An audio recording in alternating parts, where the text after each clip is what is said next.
This is a book typical of many. It is called Sex Jungle. I would like to read you a passage from this book, not because it is particularly obscene, but because it portrays a philosophy that is aimed at our young people. Sex, that's a kick. Sure, a damn good one. A guy can't ever get enough of that. Drinking, that's another kick. An okay kick. Marijuana, sure. M's good, too, if you don't let it get the upper hand with you.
Mind-expanding, safer to use than alcohol.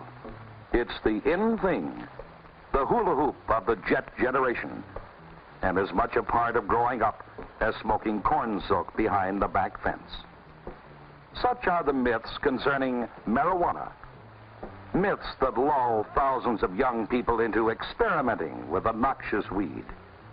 The facts are otherwise. Marijuana is an intoxicating, mind-muddling drug.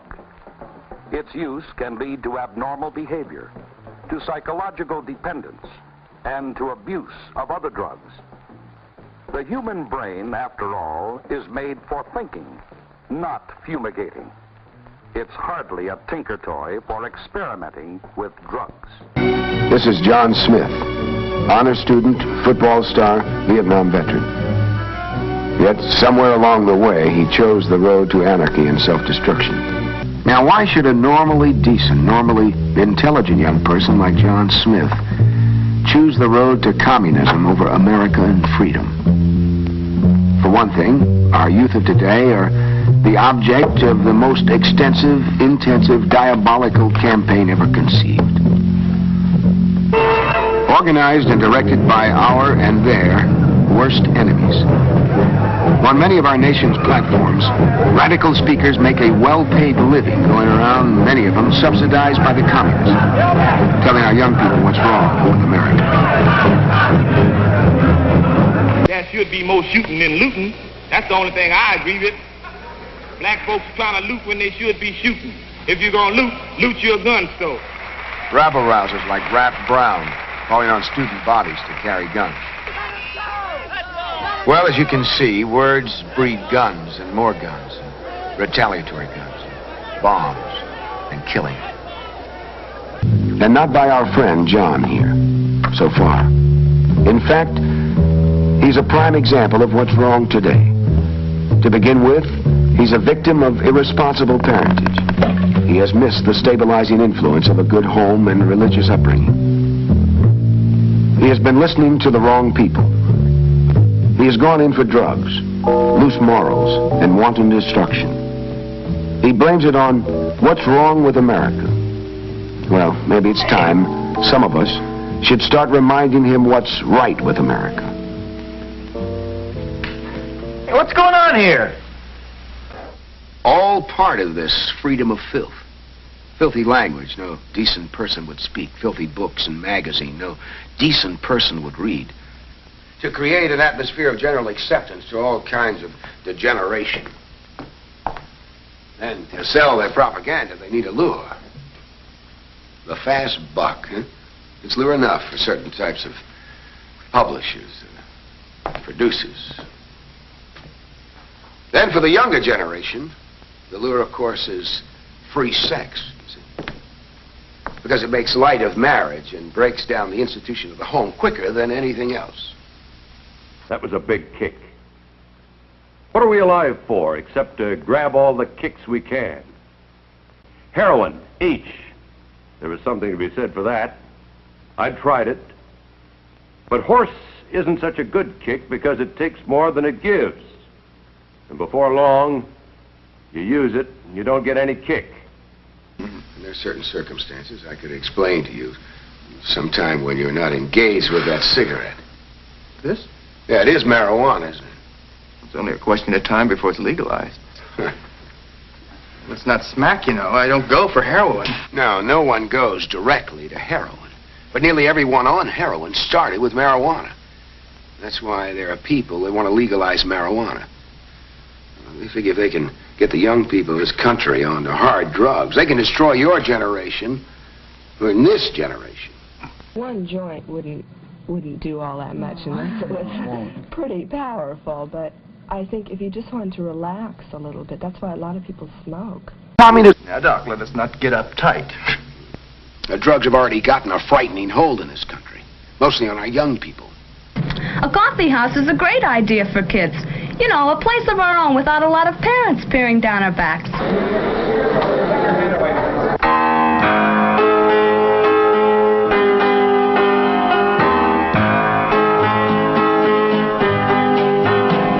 There's not much happening in this old town. They roll up the streets when the sun goes down. What we need, I'm telling you true, is a coffee house rendezvous. This age group is in an age of questioning. They're looking for answers, and the home maybe aren't interested in your concerns as much as your fellow students would be. That's what I'm finding, that a joint usually always takes you high, gets you high, and martini, you just feel a little bit better. You don't really get to the point where you can't drive a car or anything. Freedom of filth. Tend to attract a rather circumscribed clientele. There are a group of cool people on campus, not meaning it derogatorily, but just people who consider themselves swinging. And if you consider yourself swinging, well, you just have to go to the coffee house. Marijuana? Well, I think it's a good thing. The idea of a coffee house in a church is kind of strange, but it's really worked out very well. Marijuana, and all the further away she stays, the better. I think that the Brethren Coffee House is a great place to go. The communist line. Drugs are the reason why our crime rate is climbing 10 times faster than our population. Well, this is a nation that's in serious trouble. Or at least that's the way I look at it. I'm brainier than a lot of gang guys. I spend a lot of time thinking. Maybe I should have been a professor. I am Sam Harden, History Department, this university. Sure. But the single, all-out, deadly purpose is the destruction of this country. See, our enemies, headed and masterminded by worldwide communists, movies and stage shows no decent person would sit through. All of this filth. To what purpose? Fast buck, I suppose. No, that's not the purpose. That's the lure. Lure? They found out that they can't destroy us from without until first they weaken us from within. And John, they think they can do it. Sit down, Doc. What did you say? I said sit down. Those are our commandos out there. Well, wake up, Doc. This country's already over the brink. It's down the drain. You talk about an America that no longer exists. Don't try it, Doc. Don't be a hero with a broken head. Hear that out there? That's your generation going down out there. Don't fool yourself into thinking that we're just a few. No, we've got chapters on more than 200 campuses. And we've got more than 40,000 members, a bunch of them right out there. So a beautiful gullibility. You're stupid, do nothing about it. That all helps us wreck your establishment. Baby, we are the new revolutionaries. End of quote.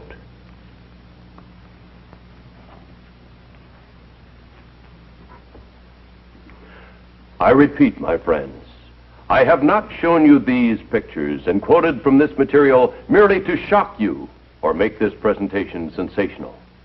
It is only to show what is openly available on your newsstands. And think of this. What you have just seen is not the worst material available.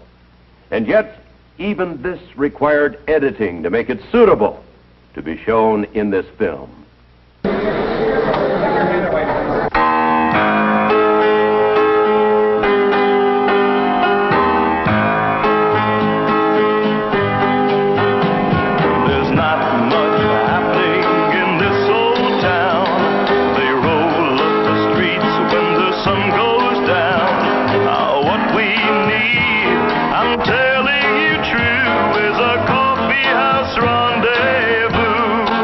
Freedom of filth. Book, not because it is particularly obscene, but because it portrays a philosophy that is aimed at our young people. Sex, that's a kick. Sure, a damn good one. A guy can't ever get enough of that. Drinking, that's another kick. An okay kick. Marijuana, sure. M's good.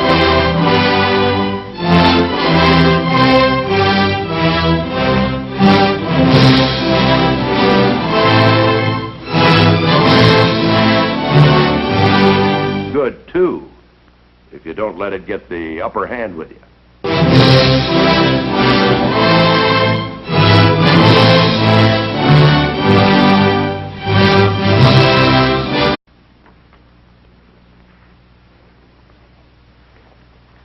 This is a book typical of many. It is called Sex Jungle. I would like to read you a passage from this